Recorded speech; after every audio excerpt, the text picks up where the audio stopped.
I am not a feminist.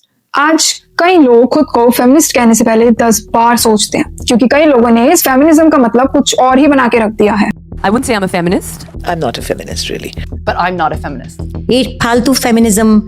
आज जब भी कोई वुमेन खुद को फेमिनिस्ट कहती है तो ज्यादातर लोगों के माइंड में यही आता है कि या तो ड्रिंक करती होगी, स्मोक करती होगी, मल्टीपल पार्टनर्स होंगे, मेन को हेट करती होगी या फिर विक्टिम कार्ड का इस्तेमाल करती होगी। एक नहीं 5 लड़कों के साथ गई थी। It's her choice.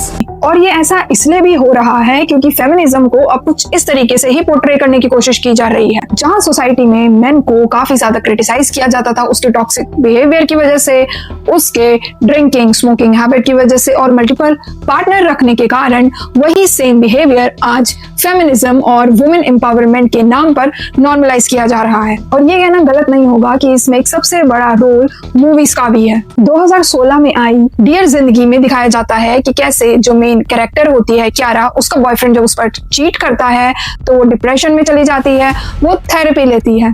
लेकिन इसी मूवी की बिगनिंग में ये भी दिखाया जाता है कि क्यारा एक सीरियस रिलेशन में होने के बावजूद अपने पार्टनर पर चीट करती है, लेकिन उस चीटिंग के ऊपर या फिर उस मैन की मेंटल हेल्थ के बारे में कोई भी बात नहीं की जाती। इंस्टेड उस चीटिंग को एक्सप्लोरेशन का नाम दे दिया जाता है। और इससे पहले आई 4 मोर शॉट्स के अंदर ये दिखाया जाता है कि कैसे एक फीमेल कैरेक्टर अपने पार्टनर पर चीट करती है, स्मोक करती है, ड्रिंक करती है और उसके इस बिहेवियर को फेमिनिज्म और वुमेन एम्पावरमेंट कहकर शो किया जाता है। और अगर आपको ये दोनों एग्जाम्पल भी काफी कम लग रहे हैं, आपको याद होगा कि गली मूवी के अंदर एक कैरेक्टर था सफीना का, जिसे लोगों ने काफी ज्यादा पसंद किया था क्योंकि वो अपने बॉयफ्रेंड को लेकर काफी पॉसेसिव थी और अपने बॉयफ्रेंड के लिए किसी से भी लड़ जाती थी। इवन इस मूवी में ऐसे भी सीन थे जिसमें सफीना का कैरेक्टर इतना पॉसेसिव हो जाता है कि वो एक लड़की के ऊपर बॉटल मार देता है, इवन अपने पार्टनर से बात किए बगैर ही वो लड़ना शुरू कर देता है।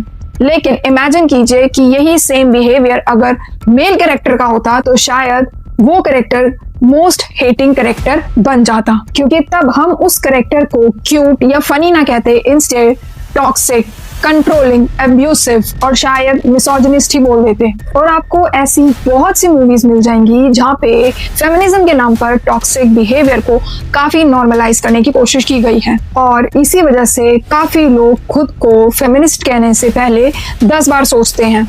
नो डाउट इन सब का इफेक्ट यंग माइंड्स पर भी काफी ज्यादा पड़ रहा है, क्योंकि लोगों के लिए फेमिनिज्म अब बस ड्रिंक करना, स्मोक करना और मल्टीपल पार्टनर्स एक्सप्लोर करने तक ही काफी हो गया है। लोग ये भूल चुके हैं कि रियल फेमिनिज्म क्या होता है और फेमिनिज्म के नाम पे हम जिन टॉक्सिक बिहेवियर को नॉर्मलाइज कर रहे हैं, एक्चुअली में इनका फेमिनिज्म से कोई दूर दूर तक वास्ता ही नहीं है। इंस्टेड फेमिनिज्म की शुरुआत तो सोसाइटी के अंदर मेन और वुमेन के बीच के अंदर की जो इनइक्वालिटी थी उसको खत्म करने के लिए शुरू की गई थी। फेमिनिज्म तो एक सोशियो पॉलिटिकल मूवमेंट है जो ये बात करता है कि सारे जेंडर्स को पॉलिटिकली, इकोनॉमिकली और सोशली इक्वालिटी मिलनी चाहिए। और अगर फेमिनिज्म को थोड़ा और डीप से समझे तो फेमिनिज्म की अभी तक 4 वेव्स आई हैं, जिसमें पहली वेव 19th सेंचुरी में आई थी, जिसमें vote to right, basic education, property की डिमांड की गई थी। वही सेकेंड वेव 1960 से 1980 तक चली थी,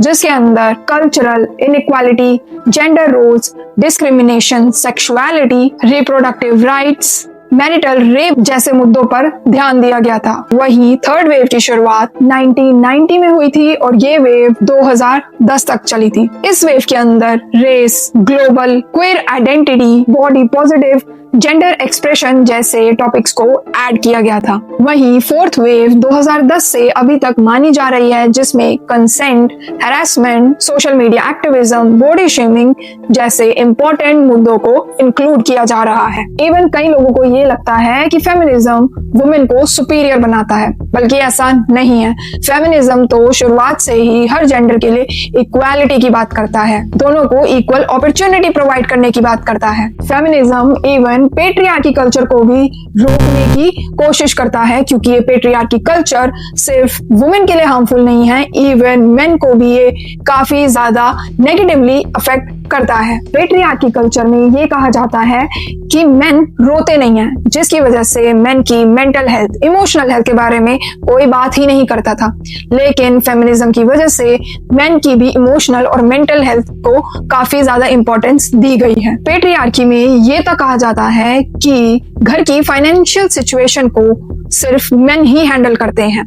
लेकिन फेमिनिज्म के बाद आपको आज बहुत से ऐसे एग्जाम्पल मिल जाएंगे जिसमें वुमेन ने अपने पार्टनर्स को फाइनेंशियली सपोर्ट किया है, ताकि वो बिना किसी स्ट्रेस के, बिना किसी प्रेशर के अपने ड्रीम्स को अचीव कर सके। अब इन सब बातों से ये तो क्लियर हो जाता है कि फेमिनिज्म ने आज तक वुमेन के लिए किसी भी टॉक्सिक बिहेवियर को प्रमोट नहीं किया है। इसलिए अगर आपको कोई भी कभी भी फेमिनिज्म के नाम पर एक गलत पर्सपेक्टिव बिल्ड करता हुआ दिखे या प्रमोट करता हुआ दिखे, तो उसे कॉल आउट जरूर कीजिए, क्योंकि ये सारी चीजें यंग माइंड्स पर भी काफी ज्यादा अफेक्ट कर रही हैं। और अगर आप भी उनमें से हैं जो हर जेंडर, रेस, सबके लिए इक्वल राइट्स, अपॉर्चुनिटीज की डिमांड करते हैं, उनकी रिस्पेक्ट करते हैं, तो खुद को फेमिनिस्ट कहने से बिल्कुल भी मत कतराइए। सो आई होप कि आपको ये वीडियो पसंद आई होगी। अब मिलते हैं नेक्स्ट वीडियो में, एंड थैंक्स फॉर वॉचिंग।